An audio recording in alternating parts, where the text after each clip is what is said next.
manipuladores de las profecías. Manipuladores de las profecías. Este no es un tema nada nuevo. Este es un tema milenario desde que se escribieron las Sagradas Escrituras. Podemos encontrar muchas historias donde hombres con un mal espíritu, con males motivos intencionados, quisieron manipular la profecía de los profetas antiguos que existieron. Pero ahora en día la pregunta es, ¿hay personas que siguen manipulando las profecías bíblicas? Eso lo vamos a responder en estos momentos. Déjame decirte estas 3 sentencias antes de comenzar a leer nuestro versículo base. Recuerda esto: la verdad siempre nos hará libre. 2. No decir la verdad es vivir en el dolor. 3. Decir mentiras siempre nos condenará al juicio. Vamos a leer en Números capítulo 22, versículo 37. Dice la palabra del Señor. Y Balac dijo a Balaán: ¿no envié yo a llamarte porque no has venido a mí? ¿No puedo yo honrarte?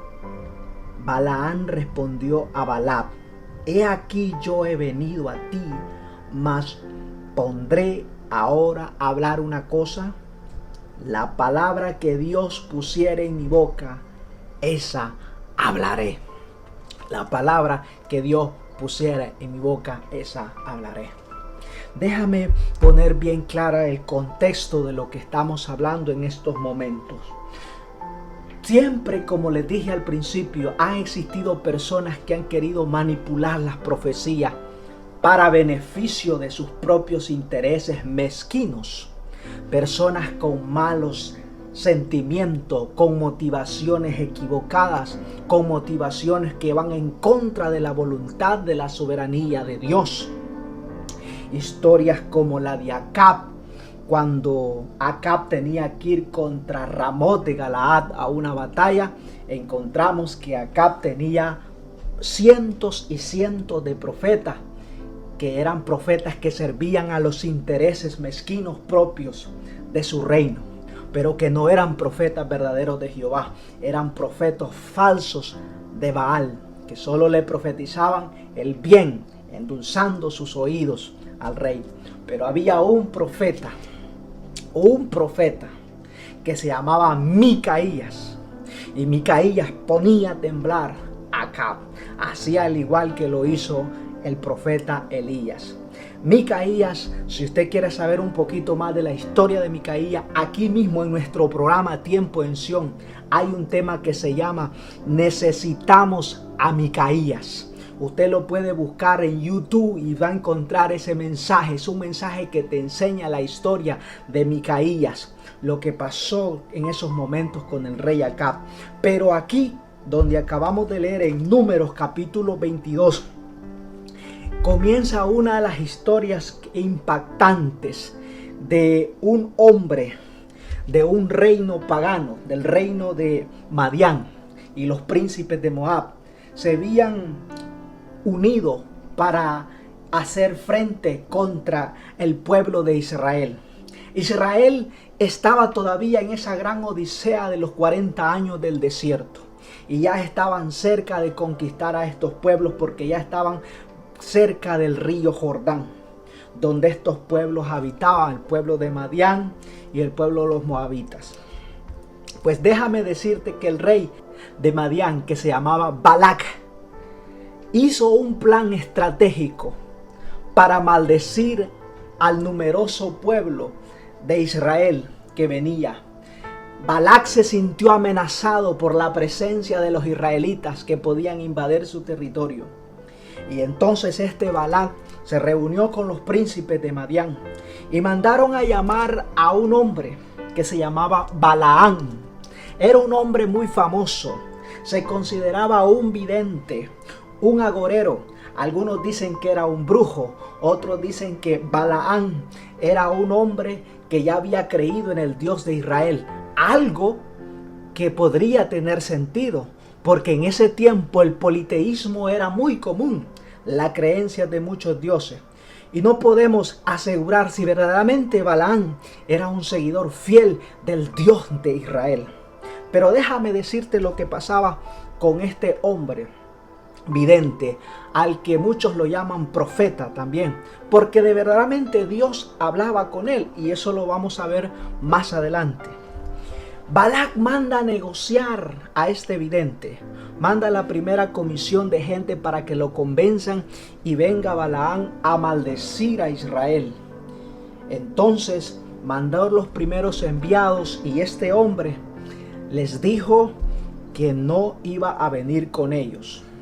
Este hombre consultaba a Dios y Jehová Dios hablaba con él. Estoy hablando de Balaam. Después, cuando la primera comisión regresó al rey, a Balac, Balac mandó a mandar una segunda comisión. Esta vez mandó los príncipes más honorables, más distinguidos, de más alto nivel, a que negociaran con este hombre, con Balaam, para que viniera y maldijera nuevamente al pueblo de Israel. Y este hombre Balaam volvió a consultar a Dios y Dios le dijo: ve con estos hombres. Cuando este hombre recibió la orden de venir a Madián, dice la Biblia que él traía su asna, había preparado su asna y todo, y en el camino se le apareció el ángel de Jehová y le resistió. Pero en esos momentos Balaam no pudo ver al ángel de Jehová. Solamente el asna miraba al ángel con una espada en el camino. Y el asno ya no quería caminar porque miraba al ángel que estaba delante del asna. Ya no quería avanzar. Entonces Balaam se enojó y comenzó a golpear el asna. Y el asna rebuznaba y se iba para un lado y se iba para el otro y no quería avanzar, a tal punto que el asna se tuvo que echar. Y Balaam se enojó tanto que golpeó el asna con un palo. En esos momentos sucedió un milagro extraordinario. Dios abre la trompa de aquel animal y comienza a hablar aquel asno. Comenzó a hablarle y le dice: ¿por qué me pegas? ¿Al caso yo no te he servido que tú cabalgas sobre mí? ¿Por qué me castigas? Y en ese momento sucedió otro milagro. Dios abre los ojos a Balaam y ve que el ángel estaba allí con una espada.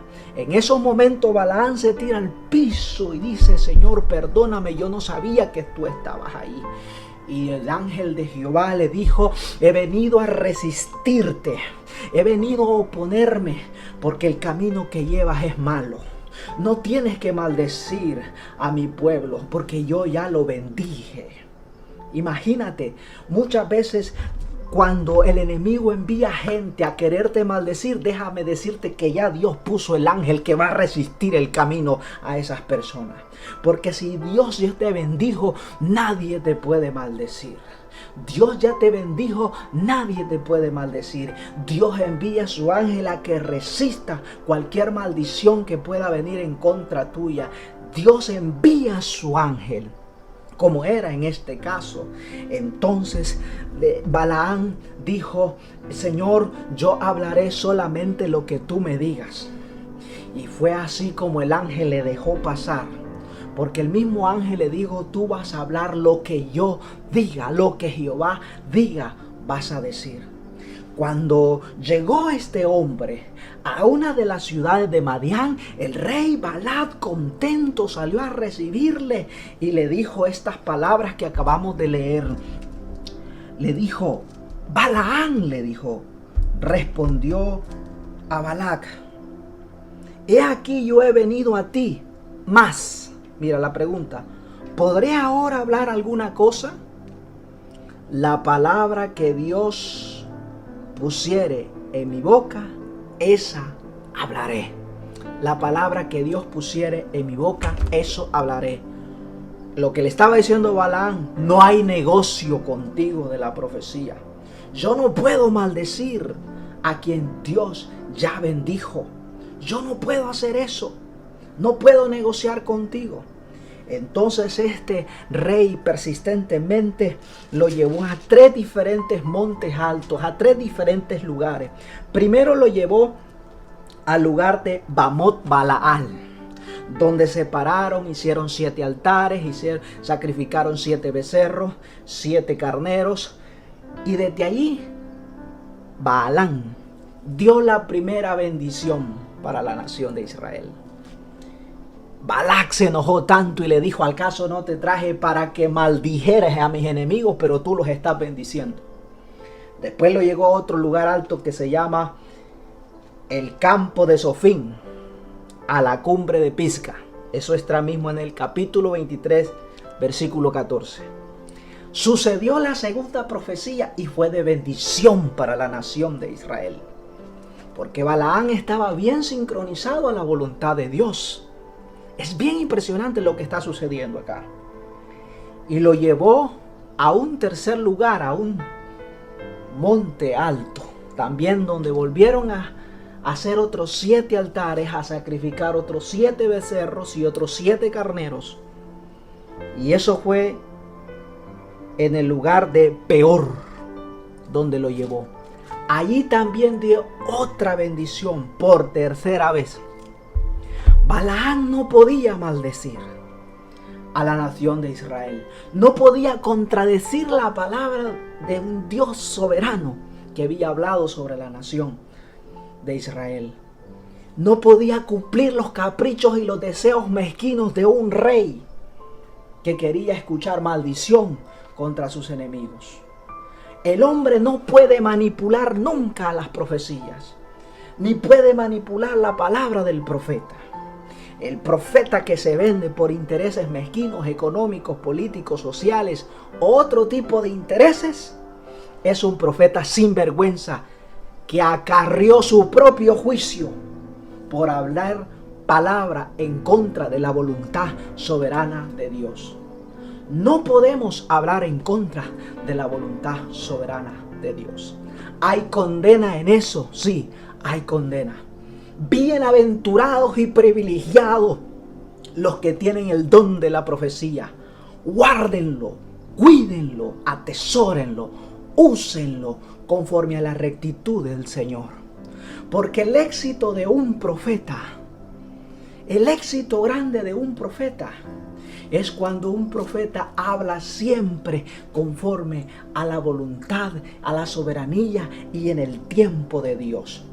No bajo la manipulación de ningún hombre, de nadie, absolutamente nadie te puede decir cuándo y cómo y qué tú debes profetizar. Eso no es profecía. Eso son mentiras. Y las mentiras acarrean juicios, condenan al juicio. Dios aborrece la mentira. Si no se cae en el ministerio del profeta falso, no podemos caer en ese error.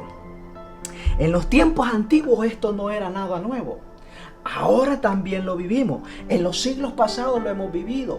En el transcurso de la historia y la reforma de las iglesias lo hemos vivido en todos estos siglos pasados. Los grandes líderes de las iglesias tradicionales quisieron manipular las enseñanzas en sus momentos. Quisieron impedir la salida de este libro, que todo el mundo conociera, leyera y lo teniera en sus manos.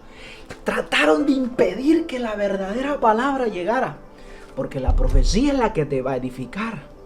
Eso dice el apóstol Pablo. La profecía sirve para edificarnos. La profecía es la palabra de Dios. Y algo que dice en el libro de Apocalipsis, que el espíritu de la profecía es Jesucristo mismo. El espíritu de la profecía es Jesucristo mismo. Esto acaba todo concepto. Toda desclasificación de profetas acaba con esto. El espíritu de la profecía, el fin y el principio es Jesucristo mismo. Eso dice el libro del Apocalipsis. Es algo bien impactante lo que está sucediendo acá.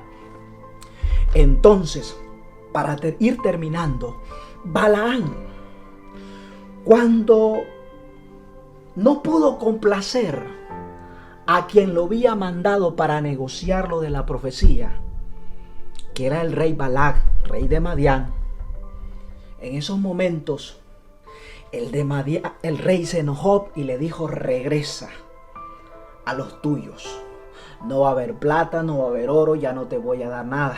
Y le dijo Balaam: te recuerdo que yo le dije a tu primera comisión y a tu segunda comisión que aunque llenaras mi casa con oro, con plata, yo no voy a hablar conforme a tu voluntad.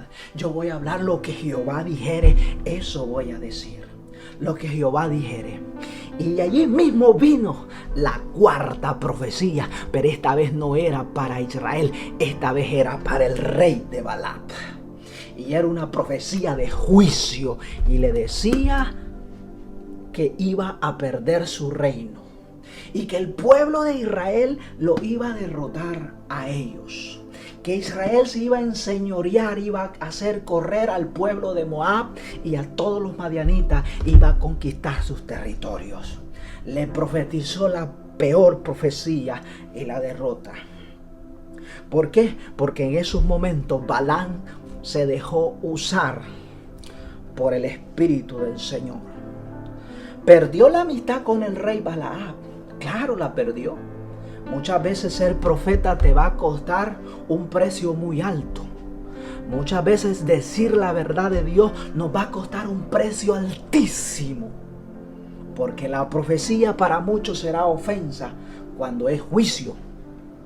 Pero cuando es bendición, muchas veces nosotros alabamos al profeta porque te la dijo de bendición. Pero cuando te dice una profecía de juicio, tú comienzas a cuestionar el ministerio del profeta. Y eso no es así. Como hijos de Dios vivimos en tiempos muy peligrosos. Cualquier persona habla cualquier tontería en estos tiempos. Tal vez no ha escuchado a Dios. Tal vez son sus propios, movidos por sus propias emociones, por sus propios pensamientos, por sus propios intereses. Pero Dios, cuando te habla, Dios cumple sus promesas, cumple sus palabras, cumple su profecía en todo tiempo, en todo momento. Así es que mira, ¿cuál es la reflexión de este día? Ningún hombre puede manipular la profecía. Si usted tiene el don profético, no se deje manipular por nadie, ni por dinero, ni por conceptos políticos, ni por lo que sea. No te dejes manipular por nada ni nadie. Esto es un sano consejo para el profeta. Esto es un sano consejo para los que Dios usa como su portavoz aquí en la tierra. Estamos en momentos bien importantes en la historia. Una palabra profética puede cambiar una vida, puede cambiar una ciudad, puede cambiar una nación, puede cambiar naciones enteras en el mundo. Una palabra profética. Una palabra profética puede bendecir a miles. Una palabra profética también puede maldecir a miles. Una palabra profética trae vida. Una palabra profética puede traer muerte. Una palabra profética trae juicios. Una palabra profética también trae la bendición de Jehová. Todo viene conforme al plan y a la soberanía de Dios. También hay otra reflexión aquí en Tiempo en Sion que se llama entendiendo la soberanía. Porque muchas veces nosotros hablamos y hablamos y hablamos de la voluntad de Dios, pero muy poco conocemos soberanía. Y es necesario que entender soberanía para entender propósitos de Dios. Nadie va a entender propósitos si no conoce soberanía. Así es que donde quiera que estás, yo te bendigo este día y te invito a reflexionar en esta palabra. Para cuidar nuestro cristianismo delante del Señor, Dios hablará en su momento a través de sus hijos. Dios hablará en el tiempo preciso en que Él lo quiera hacer. Y te dejo en estos momentos con este versículo, que es uno de mis versículos preferidos, del profeta Micaías, y dice la palabra del Señor. Primera de Reyes capítulo 22 versículo 14 dice: y Micaías respondió: vive Jehová, que lo que Jehová hablare, eso diré. vive Jehová, que lo que Jehová hablare, eso diré. Así es que donde quiera que estás, bendiciones. Nos vemos muy pronto en nuestra próxima reflexión aquí